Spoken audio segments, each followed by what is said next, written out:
Hello friends, good evening. তো দেখো আমরা এখন কোথায় আছি, ননদ বৌদি মিলে কোথায় চলে এসেছি জানো তো, দীঘাতে। তো সকালে না মানে দুপুরে এসেছি। 11টার সময় হঠাৎ মানে তাদের ভাই বোনের আলোচনা হয়েছে রাত 1টার সময় ওরা তাস খেলতে বসছিল। আলোচনা হয়েছে যে কালকে দীঘা যাব, কিন্তু আমাকে সারপ্রাইজ দেবে বলে আমার বর কিচ্ছু বলেনি। তো সকালে উঠে যথারীতি আমি সব কাজ টাজ সেরে রান্না করব, আনাচও করে নিয়েছি, সবজি টবজি কেটে নিয়েছি। তখন আমার ননদ বলছে কি গো দাদা যাবে যে, বলছে হ্যাঁ বেরা। বলছি কোথায় কি যাবে?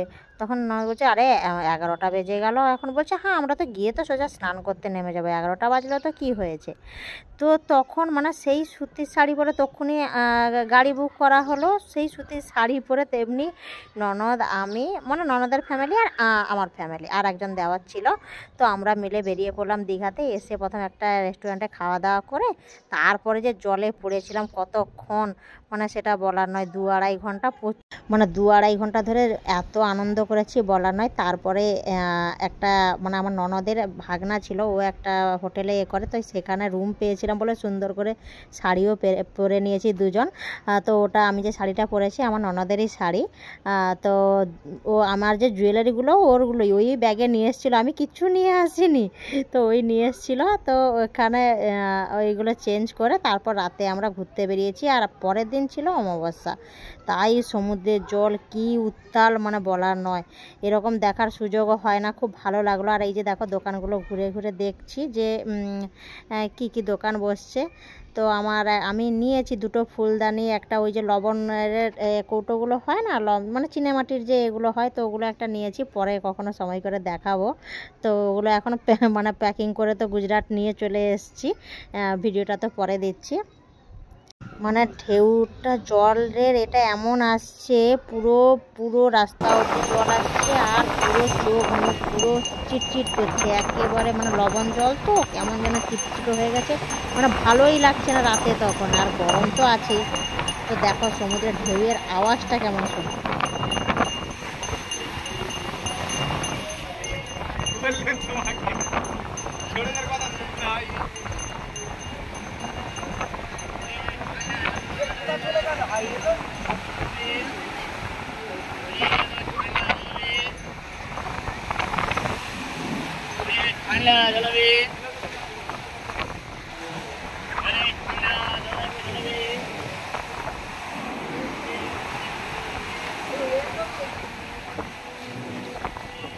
আমাকে না দীঘা যেতে খুব ভাল লাগে, কেন জানি না, আমার সমুদ্রের জলটা খুব ভাল লাগে। আর আমাদের বাড়ি থেকে কত 1 ঘন্টার রাস্তা, তো খুব মানে ইজিলি যাওয়া আসা যায়, কোথাও থাকার কোনো ঝামেলাই নাই, মানে খরচও বেশি না, কম খরচে যদি মানে কতজন কত দূর দূর থেকে যায় বলো তো। আমি বাড়ির কাছে, তো আমি গেলে মানে বাড়ি ফিরলে একবার আপাতত যাওয়ার চেষ্টা করি, মানে আমার ইচ্ছে থাকে, কিন্তু সবাই রাজি হয় না, কি প্রতিবার দীঘা দীঘা দীঘা, আর অন্য কোথাও প্ল্যানিং করো, কিন্তু তারা সেটাও করে না।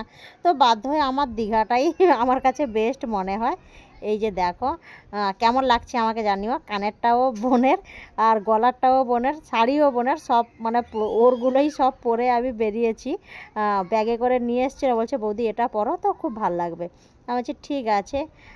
আর রাতের এখানে না মনে হচ্ছিল একটু তাড়া করছিল, কারণ বাড়িতে ওখানে পুজো চলছে পাশের বাড়িতে, জেঠুর বাড়িতে একজন, তাই আমাদের তাড়াতাড়ি যেতে হবে। নয়তো এখানে না মানে বলে না শান্ত হয়ে বসতে না খুব ভাল লাগে, যে পুরো চুপচাপ বসে থাকি, কোনো কথা না, ঢেউটা দেখি, খুব ইচ্ছে করছিল, কিন্তু কিছু করার নেই, সবাই গেছি চলে তো আসতেই হবে। আর সেদিন ঢেউ বাপরে বাপ এমন হচ্ছিল না, মানে সে ভয়ও লাগছিল। দেখো পুরো কীরকম জলের উচ্ছ্বাসটা দেখো।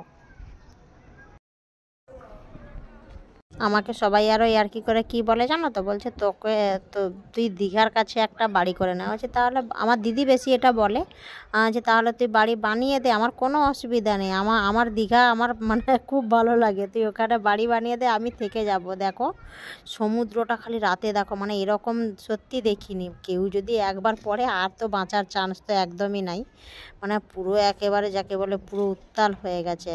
পরের দিন অমাবস্যা আছে তো।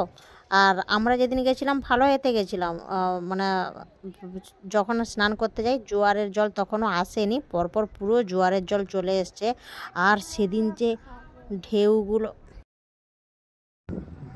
তো ভিডিওটা কেমন লাগলো অবশ্যই জানিও, যদি ভালো লেগে থাকে অবশ্যই like comment share and subscribe করতে তো একদম ভুলো না। তো এখন বাড়ি ফেরার পালা, টাইম হয়ে গেছে। আর দেখো দীঘায় এসছে আর একটু ঢং করবো না দুজন মিলে, সেটা কি হয়? তো ননদ বৌদি একই রকম শাড়ি, একই রকম মানে জুয়েলারি পরে, সানগ্লাস পরে একটু স্লো মোশন করে একটু ইয়ে করছিলাম। তো ভিডিওটা কেমন লাগলো অবশ্যই জানিও। দেখা হচ্ছে নেক্সট কোনো ভিডিওতে। ততক্ষণ সবাই ভালো থেকো, সুস্থ থেকো।